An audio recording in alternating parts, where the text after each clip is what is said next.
Russia ಅಣುಸ್ಥಾವರದ ಮೇಲೆ Ukraine ದಾಳಿ. ವಿದ್ಯುತ್ ಸ್ಥಾವರದ ಮೇಲಿನ ದಾಳಿಯಿಂದ ಬೆಂಕಿ, ಅನಾಹುತವಿಲ್ಲ, ವಿಕಿರಣ ಸೋರಿಕೆ ಆಗಿಲ್ಲ ಅಂತ ರಷ್ಯಾ ಹೇಳ್ತಾ ಆಗಿದೆ.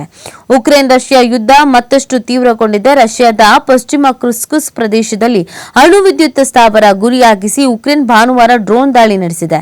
ಆದರೆ ದೊಡ್ಡ ಹಾನಿಯಾಗದಂತೆ ತಾನು ಕ್ರಮ ಕೈಗೊಂಡಿದ್ದಾಗಿ ರಷ್ಯಾ ಹೇಳಿದೆ.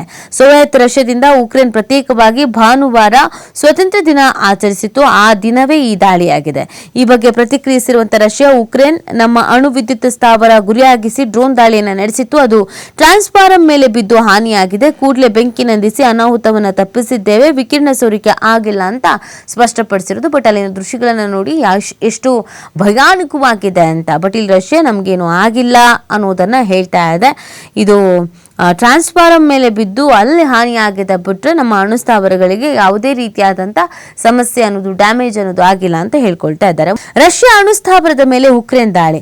ವಿದ್ಯುತ್ ಸ್ಥಾವರದ ಮೇಲಿನ ದಾಳಿಯಿಂದ ಬೆಂಕಿ, ಅನಾಹುತವಿಲ್ಲ, ವಿಕಿರಣ ಸೋರಿಕೆ ಆಗಿಲ್ಲ ಅಂತ ರಷ್ಯಾ ಹೇಳ್ತಾ ಆಗಿದೆ. ಉಕ್ರೇನ್ ರಷ್ಯಾ ಯುದ್ಧ ಮತ್ತಷ್ಟು ತೀವ್ರಗೊಂಡಿದೆ. ರಷ್ಯಾದ ಪಶ್ಚಿಮ ಕ್ರಿಸ್ಕುಸ್ ಪ್ರದೇಶದಲ್ಲಿ ಅಣು ವಿದ್ಯುತ್ ಸ್ಥಾವರ ಗುರಿಯಾಗಿಸಿ ಉಕ್ರೇನ್ ಭಾನುವಾರ ಡ್ರೋನ್ ದಾಳಿ ನಡೆಸಿದೆ. ಆದರೆ ದೊಡ್ಡ ಹಾನಿಯಾಗದಂತೆ ತಾನು ಕ್ರಮ ಕೈಗೊಂಡಿದ್ದಾಗಿ ರಷ್ಯಾ ಹೇಳಿದೆ. ಸೋವಿಯತ್ ರಷ್ಯಾದಿಂದ ಉಕ್ರೇನ್ ಪ್ರತ್ಯೇಕವಾಗಿ ಭಾನುವಾರ ಸ್ವಾತಂತ್ರ್ಯ ದಿನ ಆಚರಿಸಿತು. ಆ ದಿನವೇ ಈ ದಾಳಿಯಾಗಿದೆ. ಈ ಬಗ್ಗೆ ಪ್ರತಿಕ್ರಿಯಿಸಿರುವಂತಹ ರಷ್ಯಾ, ಉಕ್ರೇನ್ ನಮ್ಮ ಅಣು ವಿದ್ಯುತ್ ಸ್ಥಾವರ ಗುರಿಯಾಗಿಸಿ ಡ್ರೋನ್ ದಾಳಿಯನ್ನು ನಡೆಸಿತ್ತು. ಅದು ಟ್ರಾನ್ಸ್ಫಾರಂ ಮೇಲೆ ಬಿದ್ದು ಹಾನಿಯಾಗಿದೆ. ಕೂಡಲೇ ಬೆಂಕಿ ನಂದಿಸಿ ಅನಾಹುತವನ್ನು ತಪ್ಪಿಸಿದ್ದೇವೆ. ವಿಕಿರಣ ಸೋರಿಕೆ ಆಗಿಲ್ಲ ಅಂತ ಸ್ಪಷ್ಟಪಡಿಸಿರೋದು. ಬಟ್ ಅಲ್ಲಿನ ದೃಶ್ಯಗಳನ್ನು ನೋಡಿ ಎಷ್ಟು ಭಯಾನಕವಾಗಿದೆ ಅಂತ. ಬಟ್ ಇಲ್ಲಿ ರಷ್ಯಾ ನಮಗೇನು ಆಗಿಲ್ಲ ಅನ್ನೋದನ್ನ ಹೇಳ್ತಾ ಇದೆ.